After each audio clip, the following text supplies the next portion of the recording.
Boa noite, boa noite, boa noite. Tudo bem, pessoal? Como vocês estão? Estão bem?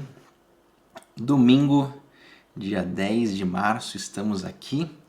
Na verdade, estamos, porém não estamos, né? Esse é um vídeo gravado por conta de alguns compromissos que eu tenho no final de semana. Não estou conseguindo fazer ao vivo nesse final de semana. Amanhã, segunda-feira, voltamos com as lives. As lives ao vivo é redundante, né? Mas voltaremos ali com as lives. Hoje é 10 de março, dia do aniversário do meu querido irmão mais velho, Davi. Então, uma homenagem aqui para ele. Sou muito orgulhoso de você. Muito feliz por ter você também como meu irmão mais velho. Você é o melhor irmão mais velho que eu poderia ter. Muito obrigado por tudo, parabéns, felicidades. Também é aniversário da minha cunhada, esposa do meu irmão do meio, Matheus, Adriana. Parabéns, Adriana, que Deus te abençoe cada dia mais. Março, um mês tão especial, gente, muito especial. Dia 6 de março foi aniversário do meu cunhado. Dia 14 vai ser aniversário da minha esposa. Dia 15 do meu sobrinho. Dia 20 meu. E tem muita gente de março aí, só gente fina, só gente boa. Vamos lá, vamos começar? Hoje falaremos sobre Provérbios 10 e entraremos aqui, pessoal, nos provérbios propriamente ditos, né? Então ali a gente vai fazer agora uma série ali do capítulo 10 até o capítulo 22 e até o dia 22 também, dos provérbios de Salomão. Agora que nós vamos entrar propriamente nos provérbios de Salomão. Até o capítulo 9 foi uma introdução, onde a gente falou bastante sobre a sabedoria, sobre a insensatez, alguns pontos ali, para que nós pudéssemos agora, no capítulo 10, entrar aqui definitivamente não, mas entrar aqui na sequência de provérbios do rei Salomão. Vamos para a leitura? Provérbios 10, os provérbios de Salomão. O filho sábio alegra seu pai, o filho tolo entristece sua mãe. As riquezas de origem desonesta não têm valor duradouro, mas a vida justa livra da morte. O Senhor não deixa o justo passar fome, mas recusa a satisfazer o desejo dos perversos. O preguiçoso logo empobrece, mas os que trabalham com dedicação enriquecem. O jovem sábio faz a colheita no verão, mas o que dorme durante a colheita é uma vergonha. O justo é coberto de bênçãos, mas as palavras dos perversos ocultam violência. O justo deixa boas lembranças, mas o nome dos perversos apodrece. O sábio recebe os mandamentos de bom grado, mas as palavras do insensato causam sua ruína. Quem anda em integridade anda em segurança. Quem segue caminhos tortuosos será exposto. Quem fecha os olhos para a maldade causa problemas, mas a repreensão clara promove a paz. Grave esse versículo aqui, a gente vai falar sobre isso hoje. As palavras do justo são fonte de vida, as palavras dos perversos ocultam intenções violentas. O ódio provoca brigas, mas o amor cobre todas as ofensas. Palavras sábias vêm dos lábios de quem tem entendimento, mas quem não tem juízo é castigado com a vara. Os sábios guardam conhecimento como um tesouro, mas a conversa do insensato só conduz à desgraça. A riqueza do rico é sua fortaleza, a pobreza dos pobres é sua destruição. O salário do justo produz vida, mas o dinheiro do perverso o conduz ao pecado. Quem aceita a disciplina está no caminho da vida, mas o que despreza a repreensão se desvia dele. Quem esconde o ódio se torna mentiroso. Quem espalha calúnias é tolo. Quem fala demais acaba pecando. Quem é prudente fica de boca fechada. As palavras do justo são como a fina prata. O coração do perverso não tem valor algum. As palavras do justo dão ânimo a muitos, mas os insensatos são destruídos por falta de juízo. A bênção do Senhor traz riqueza, e ele não permite que a tristeza a acompanhe. O tolo se diverte em fazer o mal, mas o sensato tem prazer em viver com sabedoria. Os temores do perverso se tornarão realidade, As esperanças dos justos lhes serão concedidas. As tempestades da vida levam embora o perverso, mas o justo tem alicerce duradouro. Como vinagre nos dentes ou fumaça nos olhos, assim o preguiçoso irrita os seus chefes. A gente já falou sobre esse texto, né? O temor do Senhor prolonga a vida, mas os dias dos perversos são encurtados. As esperanças dos justos resultam em alegria. As expectativas dos perversos não dão em nada. O caminho do Senhor é fortaleza para os íntegros, mas é destruição para os que praticam o mal. O justo jamais será abalado, mas os perversos serão removidos da terra. A boca do justo oferece conselhos sábios, mas a língua que engana será cortada. Dos lábios do justo vêm palavras proveitosas, mas da boca dos perversos só vêm palavras más. Aqui então começamos a sequência dos provérbios ditamente de Salomão. A gente vai agora até o capítulo 22, assim, dessa forma, e alguns provérbios eles se repetem, tá? Então hoje eu acabei pegando alguns provérbios que talvez não se repitam ao longo do livro, né, do livro completo, até o capítulo 31 ali.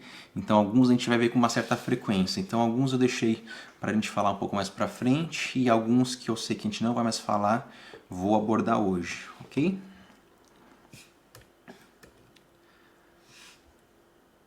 Então, como eu já falei, né, agora a gente vai numa sequência aí até o capítulo 22, versículo 16, dos provérbios propriamente ditos e provérbios de Salomão, né? Então a gente vê ali o paralelismo antitético, né? A segunda linha reitera a primeira utilizando um contraste, ou seja, o pobre, a riqueza, a pobreza do pobre, aqui ó, a riqueza do rico e a sua fortaleza, a pobreza do pobre e a sua destruição. Então, ou seja, ele fala do rico, sobre o bem que o rico tem, e a pobreza do que o pobre tem, o mal que ele tem por conta disso. Então, esse seria o paralelismo antitético. A segunda linha reitera, mas de uma forma contrastante. Aqui uma curiosidade, né? Então, Salomão proferiu mais de 3.000 provérbios, escreveu 1.005 canções.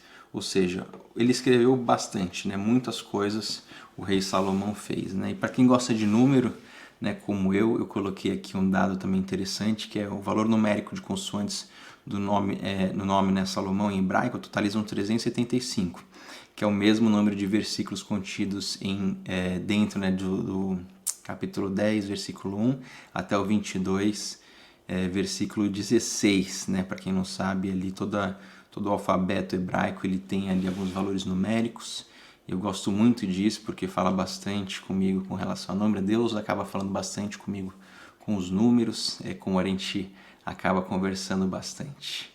Vamos lá então? Separei aqui 3 pontos, né, 3 versículos importantes que eu julgo importante para esse texto. Como eu falei, mais para frente nós vamos repetir alguns versículos, então deixei para uma outra oportunidade.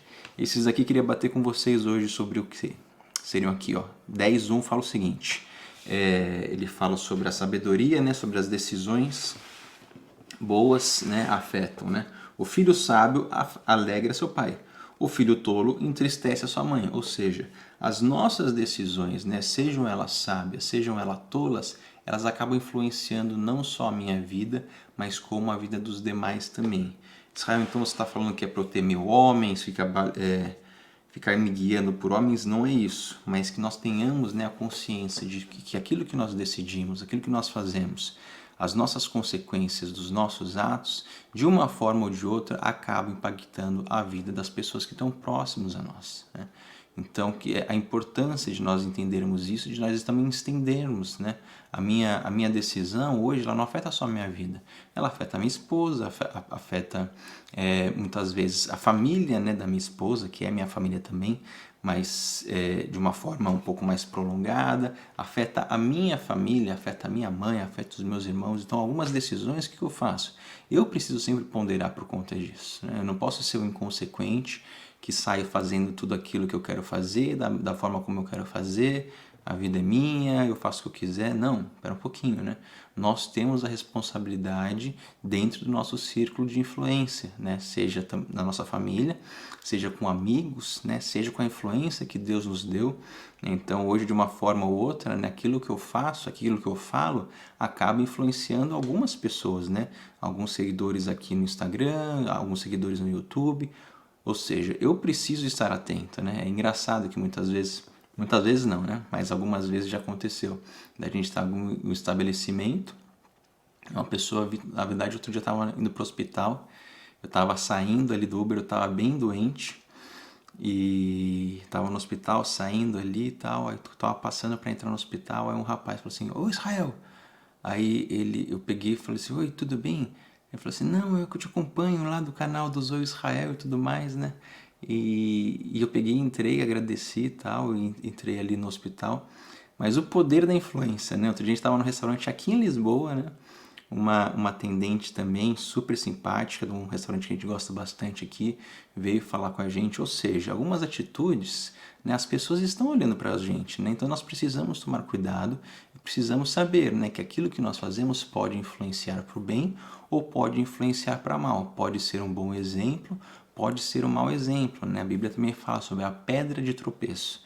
Então eu tomo muitas decisões às vezes baseado no que eu não quero ser pedra de tropeço para ninguém. Né? Então também precisamos estar atentos e sábios com relação a isso. Aquilo que eu devo fazer, né, mesmo que seja algo custoso para o meu relacionamento, e as coisas que eu não devo fazer porque porque não é sábio fazer aquilo que eu gostaria de fazer. Ok? Pare de ser inconsequente, né? Esse lance aí de não, eu faço o que eu quiser da minha vida. Não é assim, tá? Então você faz coisas, você tem os desejos, a gente vai falar bastante sobre isso ainda hoje, mas tenha a noção, a consciência de que as tuas decisões influenciam bastante a sua vida e a vida dos demais. Tô com uma coceira nesse nariz. Versículo 3 aqui, né? Não somente estamos sofrendo porque pecamos, vivemos em um mundo caído, estamos sujeitos a passar as aflições. Né? Então o versículo fala assim, o Senhor não deixa o justo passar fome, mas se recusa a satisfazer o desejo dos perversos. Então nós vivemos num mundo caído. Né? Hoje muitas vezes deparamos com doenças, deparamos com problemas de relacionamento, com problemas de relacionamento entre países, de guerras e tudo mais, por conta do quê? Do pecado original, né? Não é Deus que cria o mal. O mal, infelizmente, foi criado, né? E existe a permissão de Deus para algumas coisas acontecerem na nossa vida. Mas Deus não dá o mal, né? Deus não é mal. A Bíblia fala que Ele é Deus bom, e sendo bom, nós sendo maus damos coisas boas para os nossos filhos, quanto mais Deus, né? Fala lá que toda a divindade, todas as coisas boas vêm do Pai das luzes. Né? Então a gente precisa entender e ressignificar a nossa cabeça, a forma de pensar que Deus é um Deus bom. Então Ele não nos dá dores, Ele não nos dá doenças. Porém, vivemos num mundo caído e precisamos saber como lidar com essas situações que infelizmente vão acontecer e nós vamos precisar saber como que a gente vai lidar com isso. Ok? Capítulo 10, versículo 10, né? Não podemos ser... Deixa eu ler o texto primeiro. Quem fecha os olhos para a maldade causa problemas, mas a repreensão clara promove a paz. Eu vou ler numa outra versão aqui, só um minutinho.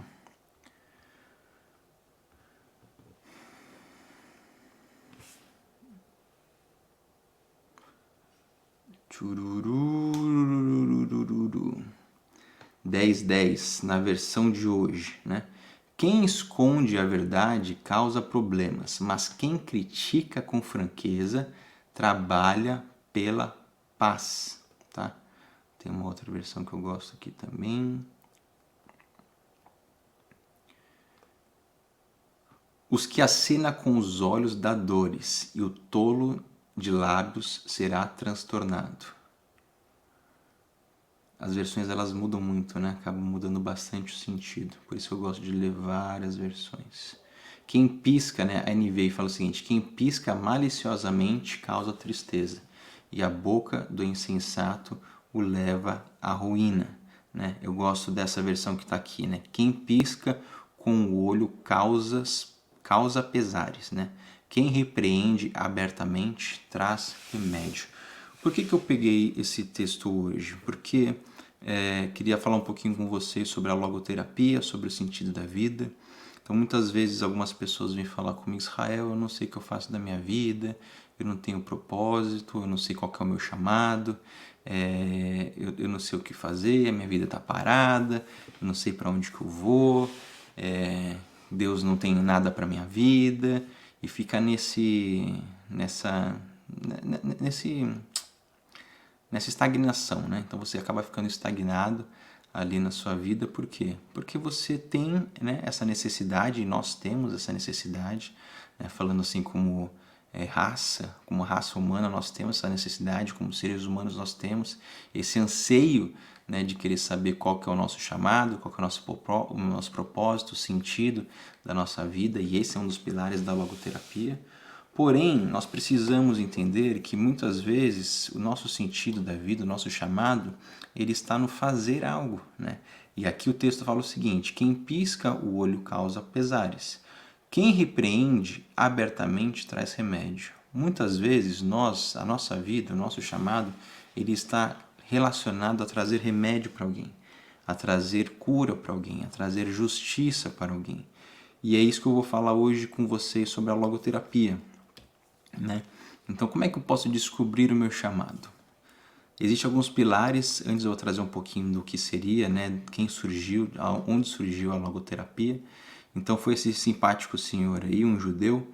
Ele foi psiquiatra, psicólogo austríaco, né? Viktor Frankl.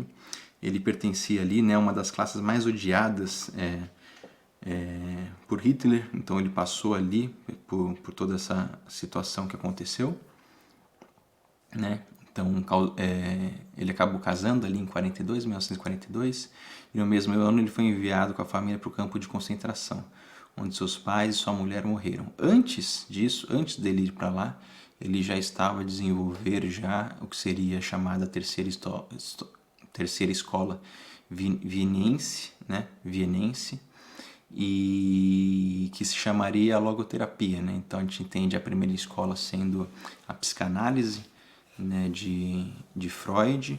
Temos a segunda escola fundada por Alfred Adler, que seria a psicologia individual, e temos a logoterapia aqui por Viktor Frankl. Eu gosto muito disso porque a gente acaba vendo muito também dos valores cristãos nessa logoterapia, né? Ele era judeu, né? Então não é um cristão, não seria um cristão, mas existem muitos valores deles ali que a gente consegue compartilhar através do cristianismo, né? Vamos entender um pouquinho, então, como é que eu consigo descobrir o meu chamado, né? Eu vou fazer uma aula só sobre isso, tá bom? É um assunto bem extenso, mas eu queria aproveitar que a gente está nesse texto aqui para já iniciar alguma coisa, para quando a gente chegar na nossa aula, já esteja um pouco mais claro para vocês, já gere também dúvidas, coloquem as suas perguntas aqui nos comentários, né, para que a gente possa enriquecer ainda mais essa troca, né? Então, através de como é que eu consigo descobrir meu chamado, né? Dentro da logoterapia, existem esses três meios aqui, né, que eles chamam de valores, através desses três valores. O primeiro valor seria o valor de criação, que seria o quê? Aquilo que nós criamos, aquilo que nós trabalhamos. Muitas vezes você vai estar já a trabalhar e no trabalho você vai entender que aquilo que você está a fazer, você é teu chamado, né? O sentido da sua vida, né? Então você começou ali trabalhando com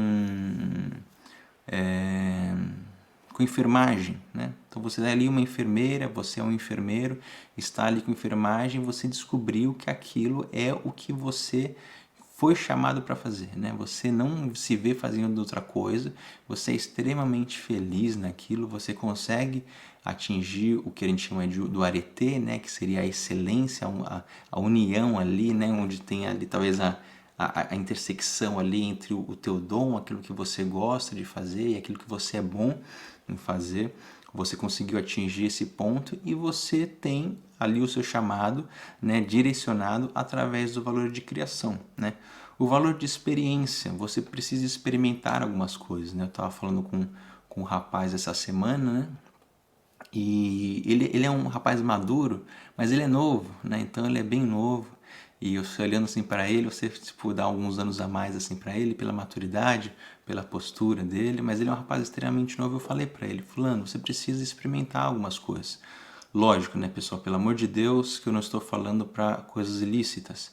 Estou falando para experiências, né, culturais, intelectuais, experiências de vida, viagens, cursos, palestras, ambientes, né, trabalhos. Existe sim um experimentar, e através do experimentar nós podemos ali descobrir qual que é o nosso chamado. Então, por exemplo, às vezes você foi eu sempre dou esse exemplo, né? Você foi no museu lá, foi lá no Louvre, lá em Paris, aí você entrou lá e você viu uma pintura lá do Caravaggio.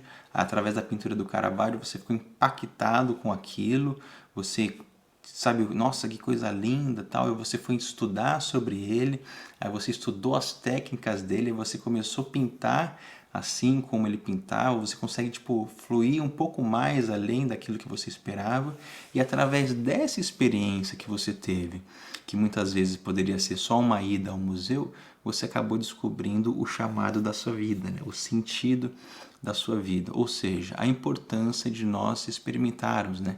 De nós muitas vezes nos colocarmos numa situação de que eu preciso fazer algo diferente. Eu sempre falo sobre isso, né? Você precisa experimentar, você precisa sair, né? Você precisa estar num círculo de amizades diferentes, você precisa muitas vezes se colocar nessa posição, né?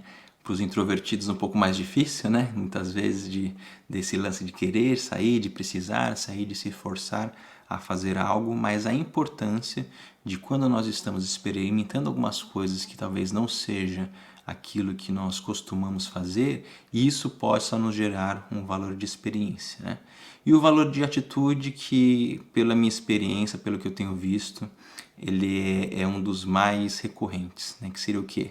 É a atitude que nós temos quando passamos por algum sofrimento, ou seja, aquilo que você faz muitas vezes com aquilo que te fizeram. Você passou por uma situação difícil, algum problema muito grave na sua vida, você teve ali um sofrimento muito grande e você acabou através daquilo se recuperando, né, entendendo os motivos por que você caiu naquele sofrimento, por que as pessoas te fizeram, você identificou alguns caminhos para que você pudesse sair desse tipo de sofrimento e através disso você consegue entender o valor da sua atitude a partir daquilo que te fizeram, né? E descobre o seu chamado a partir disso, né? Por que eu falo que é muito habitual isso? Porque realmente é, né? E eu sou uma prova disso, né? Então, acabei tendo um sofrimento muito grande na minha vida, alguns anos atrás, e por conta, né, desse sofrimento, disso que aconteceu com a minha vida, eu acabei estudando bastante, acabei mergulhando porque eu precisava ser curado, eu precisava ser sarado nas minhas emoções, nas minhas atitudes, no meu corpo também. E através disso eu comecei a estudar autoconhecimento, inteligência emocional, e eu fui mergulhando cada vez mais nisso e falei assim, nossa, isso aqui é demais. E hoje eu consigo estar aqui com vocês, né, compartilhando um pouco do meu conhecimento, né? E eu tenho isso hoje como um chamado para minha vida. Então isso que eu estou fazendo é extremamente prazeroso, por mais que às vezes tenha ali o friozinho na barriga de começar a falar com vocês e tudo mais, é algo extremamente prazeroso que eu entendo como um chamado, né? É minha responsabilidade ética, né? Poder dividir aquilo que aconteceu comigo, mais uma vez, eu acho que eu já falei isso aqui com vocês, para que vocês não acabem caindo ali nas mesmas pedras que eu caí. Ok? Por hoje é isso, a aula está chegando ao fim, né? Está sendo finalizada, uma aula um pouco mais curta hoje, mais introdutória. Amanhã nós temos uma aula bastante recheada, estaremos ao vivo, tá? Falarei com vocês, tragam dúvidas, tragam perguntas, para que a gente possa enriquecer ainda mais o nosso diálogo, ok? Então uma boa noite para vocês, durmam bem, bom descanso, e nos vemos amanhã. Um abraço.